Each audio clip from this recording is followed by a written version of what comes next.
সুপ্রিয় শিক্ষার্থী ও ভিউয়ার্স, জীববিজ্ঞান বিষয়ক ইউটিউব চ্যানেল বায়োলজি স্কুলসের পক্ষ থেকে আমি নিটির স্যার তোমাদের শুভেচ্ছা জানাচ্ছি।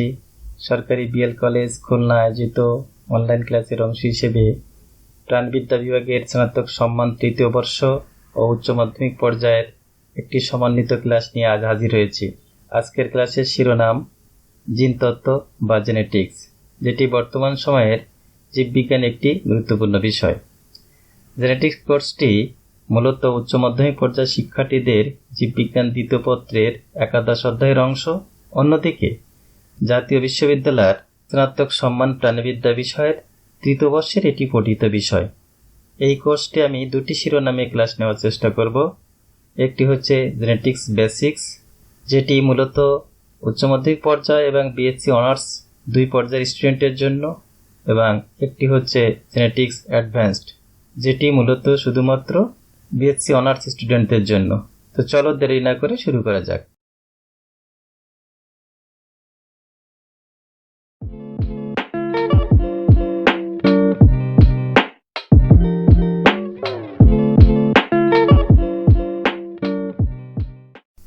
সুপ্রিয় শিক্ষার্থীবৃন্দ, জেনেটিক্স বা জিনতত্ত্ব ক্লাস শুরুতেই যার পরিচয়টি না দিলে নয়, তিনি হচ্ছেন গ্রেগর ইয়োহান মেন্ডেল, যার জন্ম 1822 সালে।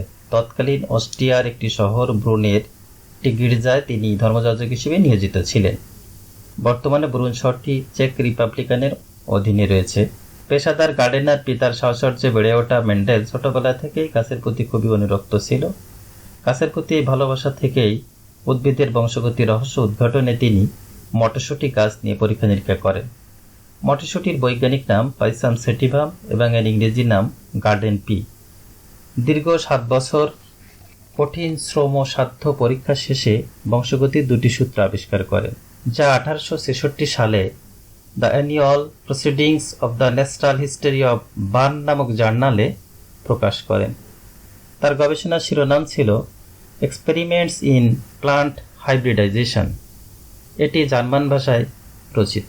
আপাত দৃষ্টিতে অতি সাধারণ এই পরীক্ষার গুরুত্ব সেই সময় কেউ উপলব্ধি করতে পারেনি। তবুও গবেষণা চলতে থাকে অনেকটা রিক্ত হস্তেই। 1884 সালে এই মহান বিজ্ঞানী মৃত্যুবরণ করেন। তার মৃত্যুর 16 বছর পর অর্থাৎ 1900 সালে 3 দেশের 3 জন বিজ্ঞানী পৃথকভাবে কিন্তু একই সময় মেন্ডেলের গবেষণার ফলাফল পুনরাবিষ্কার করেন। বিজ্ঞানী 3 জন হলেন Hugo de Vries Netherland, Carl Correns Germany এবং এরিক এসেরমেক অস্ট্রিয়া। আশ্চর্যের বিষয় হলো বিজ্ঞানীরা তাদের সকল পরীক্ষা নিরীক্ষা শেষ করেই মেন্ডেলের গবেষণা সম্পর্কে অবহিত হয়েছিলেন। এভাবে মেন্ডেলের গবেষণার মাধ্যমে বংশগতি মৌলিক সূত্রের আবিষ্কার ও প্রকাশের মাধ্যমে যে ভিত্তি রচিত হলো, তার উপর নির্ভর করে জীববিজ্ঞানের একটি নতুন শাখার জন্ম লাভ করল। শাখাটি হল বংশগতিবিদ্যা বা জিনতত্ত্ব বা জেনেটিক্স। সুপ্রিয় শিক্ষার্থীবৃন্দ, আজকের আলোচ্য বিষয় জেনেটিক্স, যার বাংলা প্রতিশব্দ জিনতত্ত্ব। তোমরা জানো যে জিনতত্ত্ব শব্দটি গ্রিক জিন থেকে এসেছে, যার ইংরেজি প্রতিশব্দ টু বিকাম বা টু গ্রো ইনটু, অর্থাৎ বাংলায় দাঁড়ায় কোনো কিছুতে উদ্ভূত হওয়া বা কোনো কিছু উৎপন্ন হওয়া। উইলিয়াম বেটসন সর্বপ্রথম জেনেটিক্স শব্দটা 1905 খ্রিস্টাব্দে প্রচলন করেন। আমরা এখন জেনেটিক্সের সংজ্ঞাটি একটু জানার চেষ্টা করব। তোমরা দেখো, এখানে বলা হয়েছে genetics is a branch of biology, অর্থাৎ জেনেটিক্স হচ্ছে জীববিজ্ঞানের একটি শাখা, যেখানে স্টাডি করা হয় জিনস, জেনেটিক ভেরিয়েশন এবং হেরিডিটি। কোনো জীবের এই 3টি বিষয়ের যে অধ্যয়নের যে জীববিজ্ঞান, সেটাকে সাধারণত বলা হয় জেনেটিক্স। অর্থাৎ আমরা বাংলায় যদি দেখি, জিনতত্ত্ব হলো জিন, জিনগত প্রকরণ এবং জীবের বংশগতি অধ্যয়নের সাথে সম্পর্কিত জীববিজ্ঞান একটি শাখা। অর্থাৎ জিনতত্ত্ব ভালোভাবে রপ্ত করতে গেলে আমাদের জিন, জিনগত প্রকরণ এবং বংশগতি এই 3টি শব্দ ভালোভাবে ধারণা নিতে হবে। তা প্রথমে আমরা ধারণা নেব জিন কি।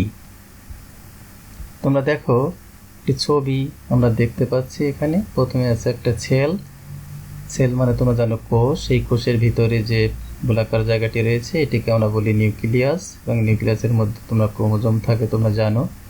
এই ক্রোমোজোমের যে রাসায়নিক গঠন রয়েছে সেই গঠনের একটি অংশ হচ্ছে ডিএনএ। এই দ্বিসূত্রক যে গঠনটি দেখা যাচ্ছে এটাকে আমরা ডিএনএ বলছি, এবং এই ডিএনএর একটা খণ্ডাংশ যেটাকে আমরা সাধারণত জিন বলে থাকি। আমরা আরও একটু ভালোভাবে জানার জন্য একটু এগিয়ে যাই। তোমরা একটু খেয়াল করো, এখানে জীবকোষ। জীবকোষ বলতে তোমরা বোঝো যে প্রতিটি জীবদেহ গঠনগত একক হচ্ছে কোষ, সেটা গঠনগত হোক বা কার্যিক একক হোক, একে আমরা কোষ বলি। এই কোষ সাধারণত দুই ধরনের, একটাকে বলা হয় আদি কোষ, একটাকে বলা হয় প্রকৃত কোষ। তো প্রকৃত কোষ যেটি, তাকে আমরা ইউক্যারিওটিক সেল বলে থাকি। এই প্রকৃত কোষের যে নিউক্লিয়াসটি থাকে, এই নিউক্লিয়াসটি সুগঠিত নিউক্লিয়াস। এখন সুগঠিত নিউক্লিয়াস বলতে আমরা কি বুঝি, তোমরা একটু খেয়াল করো। যখন একটি নিউক্লিয়াসের চারিদিকে একটি আবরণ থাকবে, এটাকে আমরা বলবো নিউক্লিয়ার মেমব্রেন। ভিতরে যখন তরল থাকবে একে বলবে নিউক্লিওপ্লাজম, এবং এইটা তোমরা যেটা দেখতে পাচ্ছ একটা কালো, এটাকে বলছি নিউক্লিয়াস। আর এই জড়িয়ে পেঁচিয়ে থাকে এইগুলোর নাম হচ্ছে ক্রোমাটিন বা ক্রোমাটিন ফাইবার, যেটা কোষ বিভাজনের মুহূর্তে খণ্ডিত হয়ে কতগুলো খণ্ড গঠিত হয়, যাকে আমরা ক্রোমোজোম বলে থাকি। অর্থাৎ একটা কোষের নিউক্লিয়াসে যখন এই চারটি উপাদান সম্পূর্ণভাবে থাকবে তখন আমরা তাকে বলবো ইউক্যারিওটিক কোষ। আর যখন তোমার নিউক্লিয়াসটা সুগঠিত না, অর্থাৎ একটি কোষ, আমরা এখানে আদি কোষ দেখতে পাচ্ছি, এই কোষে দেখো ভিতরে নিউক্লিয়াসকে বলছে নিউক্লিওয়েড, অর্থাৎ এখানে শুধুমাত্র থাকবে ডিএনএ, নিউক্লিয়াসের একটি অংশ। এখানে নিউক্লিয়ার মেমব্রেন, নিউক্লিওলাস, নিউক্লিওপ্লাজম কিছুই নাই। আর অন্যান্য যে অংশগুলো যেমন সেল মেমব্রেন আদি কোষেও থাকে, প্রকৃত কোষেও থাকে। আর এদের ক্ষেত্রে অনেক সময় সেল ওয়াল বা ক্যাপসুল থাকতে পারে। আর কোষীয় অঙ্গাণু বলতে এখানে শুধু রাইবোজোম, কিন্তু প্রকৃত কোষে কোষীয় অঙ্গাণু বলতে রাইবোজোম ছাড়াও মাইটোকন্ড্রিয়া বা অন্যান্য অঙ্গাণুগুলি থাকে। এখন এই নিউক্লিয়াসকে আমরা দেখি, নিউক্লিয়াসের মধ্যে ক্রোমোজোম থাকে, তোমরা একটু আগেই দেখলে। এবং এই ক্রোমোজোমকে আমরা যদি রাসায়নিকভাবে বিশ্লেষণ করি তাহলে দুটো অংশ পাবো, একটা হচ্ছে প্রোটিন, একটা হচ্ছে নিউক্লিক অ্যাসিড। তা ক্রোমোজোমের মধ্যে সাধারণত দুই ধরনের প্রোটিন থাকে, একটা হিস্টোন প্রোটিন, একটা নন হিস্টোন প্রোটিন। আর নিউক্লিক অ্যাসিড বলতে আমরা সাধারণত দুটো অবস্থাকে বুঝি, একটা ডিএনএ এবং একটা আরএনএ। অর্থাৎ আমরা দেখলাম যে জীবকোষের মধ্যে ডিএনএ এবং আরএনএ থাকে। ডিএনএর অর্থটা তোমরা জানো, ডিঅক্সি রাইবোনিউক্লিক অ্যাসিড, এবং আরএনএকে আমরা বলি রাইবোনিউক্লিক অ্যাসিড। আমরা প্রাথমিকভাবে যদি একটু সংজ্ঞা দেখার চেষ্টা করি জিনের, দেখো a gene is a basis physical and functional unit of heredity. Heredity মানে বংশগতি, অর্থাৎ জিন হলো বংশগতির ভৌত এবং কার্যিক যে একক সেইটি। Jeans are made up DNA, অর্থাৎ জিনগুলো এই ডিএনএ দ্বারা গঠিত, ডিএনএর মধ্যেই জিনগুলো অবস্থান করে। সংজ্ঞাকারে আমরা যদি একটু ভালোভাবে দেখি, জিন ডিএনএ অণুর খণ্ডাংশ, যা জীবের বংশগতির মৌলিক ভৌত কার্যিক একক এবং বংশ থেকে বংশান্তরে জীবের বৈশিষ্ট্য বহন করে। এটিকে সাধারণত আমরা জিন বলে থাকি। এই ছিল আমাদের জিন সম্পর্কে প্রাথমিক ধারণা। আমরা যদি আর একটু গভীরভাবে দেখি, এই যে তোমরা দেখতে পাচ্ছ যে ডিএনএ এবং আরএনএ, এইটি আমরা একটু দেখি যে ডিএনএ এবং আরএনএকে যদি আমরা একটু বিশ্লেষণ করি, অর্থাৎ একে যদি আমরা একটু গভীরভাবে দেখি, তাহলে ওর ভিতরে পাবো কতগুলো চেইন, তার নাম হচ্ছে পলিনিউক্লিওটাইড চেইন। এই পলিনিউক্লিওটাইডকে ভাঙলে পাওয়া যাবে নিউক্লিওটাইড, অর্থাৎ অনেকগুলো নিউক্লিওটাইড পরপর সাজিয়ে তোমার পলিনিউক্লিওটাইড চেইন গঠিত হয়। ডিএনএর ক্ষেত্রে থাকে দুটি পলিনিউক্লিওটাইড চেইন এবং আরএনএর ক্ষেত্রে থাকে একটি পলিনিউক্লিওটাইড চেইন। এই নিউক্লিওটাইডকে যদি তুমি আবার বিশ্লেষণ করো তাহলে দুটো জিনিস পাবা, একটা হচ্ছে নিউক্লিওসাইড আর একটি পাবা ইনঅর্গ্যানিক ফসফেট বা অজৈব ফসফেট। অজৈব ফসফেটকে আমরা ফসফরিক অ্যাসিড বলে থাকি। আর নিউক্লিওসাইড যে অংশটি, সে অংশে আসলে দুইটা আছে, একটা পেন্টোজ সুগার আর একটাকে আমরা বলছি একটা পেন্টোজ সুগার আর একটাকে বলা হয় নাইট্রোজেনাস বেস। তা তোমরা একটু খেয়াল করো যে নিউক্লিওটাইডের আসলে তিনটি উপাদান, একটা ইনঅর্গ্যানিক ফসফেট, একটা নাইট্রোজেনাস বেস, আর একটা হচ্ছে পেন্টোজ সুগার মানে 5 কার্বন বিশিষ্ট সুগার, আর এটা হচ্ছে নাইট্রোজেন গঠিত ক্ষারক। এই তিনটি উপাদান দিয়ে নিউক্লিওটাইড গঠিত। আর আরেকটুভাবে যদি আমরা দেখি যে নাইট্রোজেনাস বেস এবং পেন্টোজ সুগার এই দুটো মিলিত হয়ে নিউক্লিওসাইড, আর নিউক্লিওসাইড এবার ইনঅর্গানিক ফসফেট মিলে নিউক্লিওটাইড। আলটিমেট নিউক্লিওটাইড উপাদান তাহলে একটা, দুটো এবং তিনটে। এই পেন্টোজ সুগার আবার দুই প্রকার, একটা হচ্ছে ডিঅক্সি রাইবোজ আর একটা হচ্ছে রাইবোজ। রাইবোজটা ব্যবহৃত হয় আরএনএর ক্ষেত্রে আর ডিঅক্সি রাইবোজটি গঠিত হয় ডিএনএর ক্ষেত্রে। আর নাইট্রোজেনাস বেস বলতে আসলে দুই ধরনের, একটা পিউরিন বেস আর একটা হচ্ছে পাইরামিডিন বেস। তো আমরা এই পিউরিন বেস এবং পাইরামিডিন বেস সম্পর্কে একটু ধারণা নেব। পিউরিন বেস বলতে আসলে দুটি বেসকে বোঝা হয়, বোঝানো হয়, একটি হচ্ছে অ্যাডেনিন আর একটাকে বলা হচ্ছে গুয়ানিন। আর পাইরামিডিন বেস আসলে তিনটা, একটা থাইমিন, সাইটোসিন আর ইউরাসিল। ইউরাসিলটি দেখা যায় আরএনএর ক্ষেত্রে, অর্থাৎ ডিএনএর ক্ষেত্রে থাকে অ্যাডেনিন, গুয়ানিন, থাইমিন, সাইটোসিন, এবং আরএনএর ক্ষেত্রে থাকে অ্যাডেনিন, গুয়ানিন, সাইটোসিন আর ইউরাসিল। থাইমিনের পরিবর্তে থাকে ইউরাসিল। এই হচ্ছে পার্থক্য। এখন তোমরা এখানে যে ছবিটা দেখতে পাচ্ছ সেখানে একটু খেয়াল করো। প্রথমে এই সুগার, এই হচ্ছে পেন্টোজ সুগার, এই পেন্টোজ সুগারের সাথে একটি ফসফেট যুক্ত আছে। আর এইদিকে দেখো একটা তোমার এ বলতে এখানে অ্যাডেনিন, তার মানে একটা নাইট্রোজেন বেস, একটা সুগার এবং একটা ফসফেট, এই তিনটে মিলে একটা নিউক্লিওটাইড। তাহলে এদিকে একটা নিউক্লিওটাইড গেল। এরপরে খেয়াল করো এই গুয়ানিন, একটা সুগার এবং ফসফেট, এই তিনটে মিলে একটা নিউক্লিওটাইড, অর্থাৎ একটা নিউক্লিওটাইডের সাথে আর একটা নিউক্লিওটাইড যুক্ত আছে। একে বলা হয় ডাইনিউক্লিওটাইড। যদি আর একটা মেলা হয় তাকে তিন ট্রাইনিউক্লিওটাইড। অনেকগুলো মিলতে আছে পলিনিউক্লিওটাইড, অর্থাৎ এইদিকে একটা পলিনিউক্লিওটাইড চেইন আর ঠিক এই দিকেও একটা পলিনিউক্লিওটাইড চেইন থাকে। তবে এর অবস্থানটা একটু পরস্পরের বিপরীতমুখী, অর্থাৎ পরস্পর সমান্তরাল থাকে কিন্তু বিপরীত দিকে অবস্থান করে। একে বলা হয় অ্যান্টিপ্যারালাল বিন্যাস। আর তোমরা যে মাঝের যে অংশটি দেখতে পাচ্ছ, অর্থাৎ নাইট্রোজেনাস বেস, এখানে অ্যাডেনিনের সাথে থাইমিনের দেখো একটা হাইড্রোজেন বন্ডে যুক্ত আছে, এখানে দুটি হাইড্রোজেন বন্ডে যুক্ত থাকে। আর গুয়ানিনের সাথে সাইটোসিন দেখো তিনটি হাইড্রোজেন বেস দিয়ে যুক্ত থাকে। এখানে একটা ব্যাপার আছে যে অ্যাডেনিনের সম্পূরক বেস সবসময় থাইমিন হবে এবং গুয়ানিনের সম্পূরক বেস সবসময় সাইটোসিন হবে। এটাকে বলা হয় বেস পেয়ার। আমরা যদি এখন সংজ্ঞাটি দেখার চেষ্টা করি, দেখো জিন কাকে বলে, তা এখানে দুটো সেন্টেন্স রয়েছে। A gene is a sequence of nucleotide in DNA or RNA that encodes the synthesis of gene product either RNA or protein. তা আমরা এখানে যে প্রথম অংশটি দেখতে পাচ্ছি, প্রথম লাইনের যে অংশটি সেটা এখানে দেখতে পাচ্ছি, একটু খেয়াল করো। জিন is a sequence of nucleotide in DNA or RNA. আমি এখানে যে ছবিটা দেখাচ্ছি এটা ডিএনএ এর একটা সিকোয়েন্স এবং নিউক্লিওটাইডের সিকোয়েন্স, সেটা দেখা যাচ্ছে। এবং পরের যে লাইনটা, এই লাইনটা বোঝার জন্য আমরা একটু, এটা জানার জন্য আমরা পরের পেজে যাব। তোমরা একটু খেয়াল করো যে ডিএনএ, যেটা তোমরা একটু আগে দেখলে, ডিএনএ একটি খণ্ডাংশকে জিন বলা হয়। সেই জিনটি ট্রান্সক্রিপশন একটি পদ্ধতি রয়েছে, যে পদ্ধতির মাধ্যমে দ্বিসূত্রক ডিএনএ থেকে একসূত্রক আরএনএ তৈরি হয়। এই আরএনএটাকে বলা হয় এমআরএনএ, মানে মেসেঞ্জার আরএনএ। এই পদ্ধতিকে বলা হয় ট্রান্সক্রিপশন, অর্থাৎ ডিএনএ থেকে আরএনএ, যে কোনো আরএনএ তৈরিকে আমরা ট্রান্সক্রিপশন বলে থাকি। আর এমআরএনএ যেটা, সেখান থেকে প্রোটিন তৈরির একটি কৌশল রয়েছে, এটাকে বলা হয় ট্রান্সলেশন। এই টোটাল ঘটনাকে বলা হয় সেন্ট্রাল ডগমা। তোমরা একটু খেয়াল করো এখানে, যে এখানে একটা ডিএনএ দেখতে পাচ্ছ, তার এই অংশটুকু এইটুকু আমরা বলছি জিন। এই জিন থেকে দেখো প্রথমে তৈরি হয় ট্রান্সক্রিপশন পদ্ধতির মাধ্যমে এমআরএনএ, সেখান থেকে ট্রান্সলেশন পদ্ধতির মধ্যে এই প্রোটিন তৈরি হয়। তাহলে এই টেবিলে একটা ব্যাপার। আর একটা ঘটনা ঘটতে পারে যে কিছু জিন আছে যে বলছে নন কোডিং আরএনএ তৈরি করে, এই যে এনসিআরএনএ, অর্থাৎ সরাসরি ডিএনএ থেকে জিন, জিন থেকে এই এনসিআরএনএ অর্থাৎ নন কোডিং আরএনএ, যেখানে সাধারণত জেনেটিক কোড থাকে না। আমরা এখন সংজ্ঞাটি এবার পূর্ণাঙ্গভাবে দেখার চেষ্টা করি। প্রথমে দেখো, a gene is a sequence of nucleotide in DNA RNA, এটা আমরা পূর্বের পৃষ্ঠায় দেখেছিলাম। এখন এই পৃষ্ঠায় দেখো, that ইনকোডস the synthesis of gene product. Gene product বলতে এখানে এই প্রোটিন অথবা আরএনএ, এই gene product. Gene product either RNA or protein. আর সিনথেসিস মানে সংশ্লেষণ, অর্থাৎ সংশ্লেষণ হয় কিসের মাধ্যমে?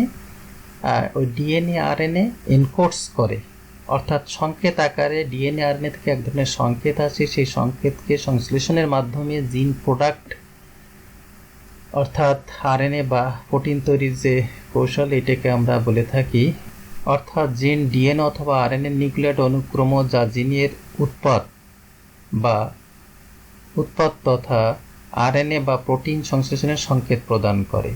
তা এতক্ষণ ধরে আমরা যেটা জানার চেষ্টা করলাম সেটি হচ্ছে জিন।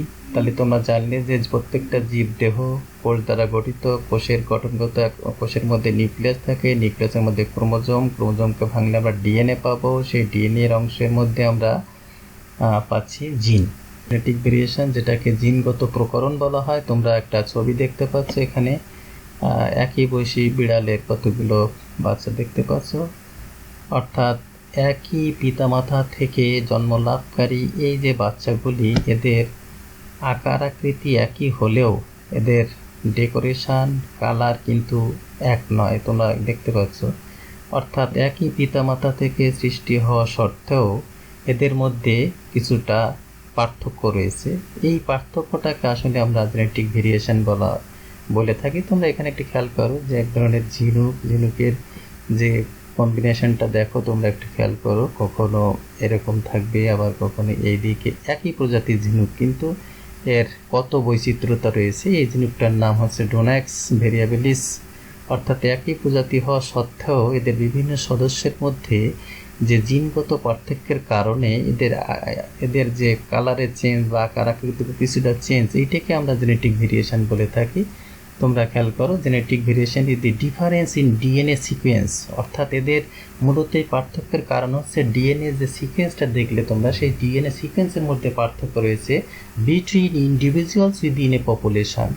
অর্থাৎ একটা পপুলেশনের যে সদস্যগুলি রয়েছে, সেই সদস্যগুলোর যে ডিএনএ যে পার্থক্য রয়েছে, এই পার্থক্যের কারণেই তোমার এই জিনগত প্রকরণ তৈরি হয়। এই পপুলেশন কথাটি তোমরা মনে আছে কিনা তোমাদের? পপুলেশন হচ্ছে একই প্রজাতির একই স্থানে বসবাসকারী একদল জীবের সমষ্টিকে পপুলেশন বলা হয়। তবে এই একই তাকে বলা হয় পপুলেশন। তা আমরা এখানে সংজ্ঞাটি একটু খেয়াল করি যে কোনো পপুলেশনের সদস্যদের মধ্যে ডিএনএ অনুক্রমের পার্থক্যই হচ্ছে জিনগত প্রকরণ। তাহলে আমরা দুটো বিষয় সম্পর্কে ধারণা লাভ করলাম। প্রথমত ছিল জিন কি সেটা আমরা জেনেছি, এরপর জিনগত প্রকরণ সেটা সম্পর্কে জানলাম। সর্বশেষ যেটা জানবো সেটি হচ্ছে বংশগতি, অর্থাৎ যেটাকে আমরা হেরেডিটি বলা হয়। হেরেডিটি বলতে আমরা যেটা বুঝি, বংশ পরম্পরায় পিতা মাতা থেকে বৈশিষ্ট্য সন্তানে ট্রান্সফার হওয়াকে আসলে হেরেডিটি বলা হয়। তোমরা দেখতে পাচ্ছ এখানে একটা হরিণ শাবক, দেখো, যার আকার আকৃতি মায়ের মতোই দেখতে, অর্থাৎ তার এই যে পিতামাতা থেকে সে কিছু কিছু বৈশিষ্ট্য অর্জন করে থাকে, এইটাকে আমরা আসলে বলে থাকি হেরেডিটি। হেরিডিটির সংজ্ঞাটা একটু খেয়াল করো। হেরিডিটি অলসো কল্ড ইনহেরিটেন্স, মানে হেরিডিটিকে আমরা ইনহেরিটেন্সও বলি, অনেক সময় বায়োলজিক্যাল ইনহেরিটেন্সও বলে থাকি। Is the passing of the trait, মানে বৈশিষ্ট্য পাসিং হয় from parents to their offspring, অর্থাৎ তার পিতামাতা থেকে তার অপত্য সন্তানে তার ট্রেটগুলো বা তার চরিত্রগুলি ট্রান্সফার হয়। আর ট্রেট বলতে আমরা কি বুঝি দেখো, ট্রেট বলছি any characteristic that can be passed from parent to offspring, মানে যে কোনো ধরনের বৈশিষ্ট্য যেটা পিতামাতা থেকে সন্তানে সঞ্চারিত হয়, এইটাকে আমরা ট্রেট বলে থাকি। একটা জীবের অনেক বৈশিষ্ট্য থাকে, সব বৈশিষ্ট্য কিন্তু তার সন্তানে ট্রান্সফার হয় না। শুধুমাত্র জিনগত যে বৈশিষ্ট্য যেটাকে ট্রেট বলছি সেটাই ট্রান্সফার হয়, বাকিটা কিন্তু ট্রান্সফার হয় না। যেমন দেখো, ট্রেট এবং ক্যারেক্টারের মধ্যে একটু পার্থক্য রয়েছে, তোমরা একটু খেয়াল করো যে আমরা সেই মেন্ডেল, যিনি জিনতত্ত্বের জনক, তিনি যে মটরশুঁটি নিয়ে গবেষণা করেছিলেন, তার মধ্যে কিছু মটরশুঁটি গাছ লম্বা ছিল, এটাকে টল বলা হতো, কিছু মটরশুঁটি গাছ খাটো ছিল, এটাকে বলা হচ্ছে ডোয়ার্ফ।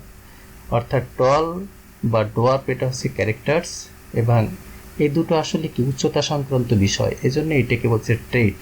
তেমনি যেমন কালার একটা ট্রেট, এই কালারের মধ্যে হতে পারে রেড, গ্রিন, ব্লু, এগুলো হচ্ছে ক্যারেক্টার। এই গেল ট্রেট এবং ক্যারেক্টারের পার্থক্য। এবার তোমরা খেয়াল করো, যে পদ্ধতিতে জীবের দৈহিক ও চারিত্রিক বৈশিষ্ট্য জিনগতভাবে গ্যামেটের মাধ্যমে, তোমরা জানো যে পিতামাতা থেকে যখন একটা জাইগোট ফর্ম করে, পিতা থেকে শুক্রাণু, মাতা থেকে ডিম্বাণু, এই শুক্রাণু এবং ডিম্বাণুকে বলা হয় গ্যামেট। এই গ্যামেটের মাধ্যমে বংশানুক্রমিকভাবে পিতামাতা হতে সন্তানে সঞ্চারিত হয়, তাকে বলা হয় বংশগতি বা হেরেডিটি। অর্থাৎ আমরা আমাদের যে মূল আলোচনা জিনতত্ত্ব, সেটা আমরা একটু আগেই দেখেছি যে তিনটে জিনিসের কথা বলেছিলাম। একটা হচ্ছে জিন, একটা জিনগত প্রকরণ এবং একটা ছিল বংশগতি।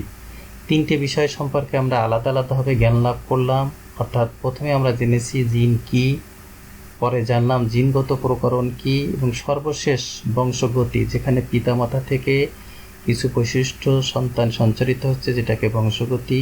এই তিনটি শব্দের সমন্বিত রূপই হচ্ছে জিন তত্ত্ব। অর্থাৎ জিন তত্ত্ব হলো জিন, জিনগত প্রকরণ এবং জীবের বংশগতি অধ্যয়নের সাথে সম্পর্কিত জীববিজ্ঞানের একটি শাখা। সুপ্রিয় শিক্ষার্থী, এই ছিল আজকের আলোচনা। তোমরা জানো যে বিজ্ঞান বিষয়ক বাংলা টিউটোরিয়াল বায়োলজি স্কুলস নামক ইউটিউব চ্যানেলে পাওয়া যাচ্ছে। তোমরা এই চ্যানেলটি সাবস্ক্রাইব করবে। ভালো লাগলে লাইক, কমেন্টস, শেয়ার করার অনুরোধ রইল। আজ এই পর্যন্ত, দেখা হবে আগামী ক্লাসে।